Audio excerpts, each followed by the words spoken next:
بسم اللہ الرحمن الرحیم۔ شرکت کے بیان میں بات چل رہی تھی۔ آج کا سبق جو ہے وہ شرکت صنائع سے شروع ہوگا۔ عبارت ہے: وَأَمَّا شِرْكَةُ الصَّنَائِعِ فَالْخَيَّاطَانِ وَالصَّبَّاغَانِ يَشْتَرِكَانِ عَلَى أَنْ يَتَقَبَّلَ الْأَعْمَالَ وَيَكُونُ الْكَسْبُ بَيْنَهُمَا فَيَجُوزُ ذَلِكَ وَمَا يَتَقَبَّلُهُ كل واحد منهما من العمل يلزمه ويلزم شريكه فإن عمل أحدهما دون الآخر فالكسب بينهما نصفان۔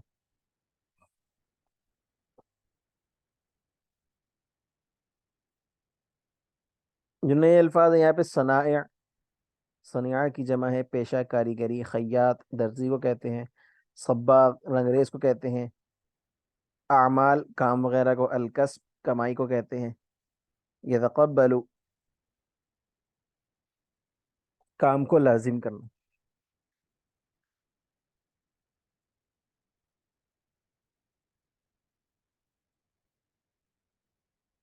شرکت عقد کی تیسری قسم شرکت صنائع ہے۔ اس کی صورت یہ ہے کہ دو پیشہ ور مثلا دو درزی یا دو رنگریز شریک ہو جائیں کہ ہم دونوں کام لیں گے اور کام کر کے دیں گے۔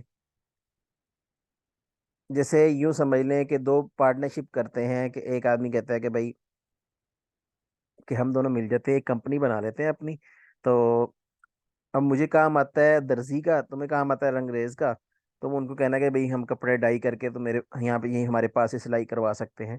تو اس طرح کی صورتحال ہے، اور جو نفع ہوگا ان دونوں میں آدھا آدھا لیں گے، یہ شرط کے مطابق لیں گے۔ کیونکہ کاریگری میں شرکت ہے اس لیے اس کو شرکت صناعی کہتے ہیں۔ اب شریکین میں سے ایک شریک جو بھی کام لے گا وہ کام دونوں کو انجام دینا ہوگا۔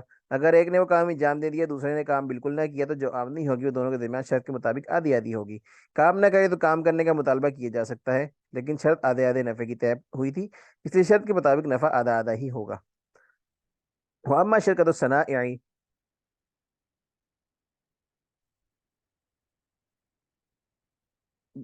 بہرحال شرکت صنائع، فالخیاطان والصباغان یشترکان علی ان یتقبل الاعمال، یہ ہے کہ دو درزی یا دو رنگریز شریک ہو جائیں اس بات پر کہ دونوں کام لیں گے، وَيَكُونُ الْكَسْبُ بَيْنَهُمَا فَيَجُوزُ ذَلِكَ، اور تقسیم ہوگی کمائی دونوں میں، چنانچہ یہ جائز ہے۔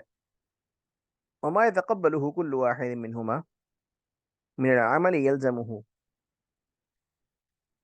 اب ان میں سے جو بھی کوئی کام لے گا وہ اس پر اس کے شریک پر لازم ہوگا، وہ یلزم شریکہ اس کے شریک پر لازم ہوگی۔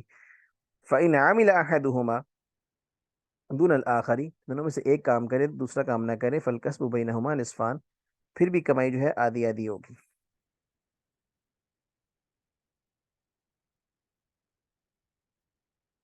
وأما شركة الوجوه فالرجلان يشتركان ولا مال لهما على أن يشتريا بوجوههما ويبيعا فتصح الشركة على هذا۔ شرکت عقود کی چوتھی قسم شرکت وجوہ ہے۔ اس کی صورت یہ ہے کہ دونوں شریک خالی ہاتھ ہو اور اپنے اپنے تعلقات اعتبار کے ساتھ ذریعے تاجروں کے یہاں مال ادھار خریدیں اور فروخت کریں اور نفع کمائیں۔ شرکت کی یہ صورت بھی صحیح ہے، اور شرکت کو وجوہ اس لیے کہتے ہیں کہ چہرہ اور رعب سے مال خرید رہا ہے اور بیچ رہا ہے، یعنی کہ ایک بندہ اپنی گڈ ول بنا لیتا ہے مارکیٹ کے اندر، اور مارکیٹ سے مطلب کہ یوں سمجھ لے جو امپورٹرز ہوتے ہیں، جو انویسٹرز ہوتے ہیں، ان سے کہتے ہیں کہ بھی آپ ہم مال دیں، ہم مال بیچیں گے، آپ کا مال آپ کو پیسے آپ کو مل جائیں گے اور پروفٹ جو ہمارے پاس رکھیں گے۔ تو اس طرح کی بات، کیونکہ وہ اپنی گڈ ول کی وجہ سے، اپنی چہرہ اور روب کی وجہ سے مال خریدے، اس لیے اس کو وجوہ کہتے ہیں، یعنی اپنے اچھے چہرے کی وجہ سے۔ واما شرکت الوجوہ فالرجلان یشترکان ولا مال لهما، بہرحال شرکت وجوہ ہے کہ دو آدمی شریک ہو جائیں ان دونوں میں سے کے پاس مال نہ ہو، علی ان یشتریا بوجوہہما، اس شرط پر کہ دونوں خریدیں گے اپنے تعلقات سے، ویبیع اور بیچیں گے، فتصح شرکت علی هذا، تو اس طرح کی شرکت صحیح ہے۔ وکل واحد منہما وکل واحد منہما وکیل الآخر فیما یشتری، شرکت وجوہ میں ایک شریک جو خریدے گا ان میں سے آدھا آدھا اس کا ہوگا، آدھا شریک کا ہوگا، کیونکہ شرکت میں بھی شریک دوسرے کا وکیل ہوتا ہے۔ وکل واحد منہما، ان دونوں میں سے ہر ایک دوسرے کا وکیل الآخری، دوسرے کا وکیل ہوگا، فیما یشتری، اس چیز میں جو وہ خریدے گا۔ فإن شرط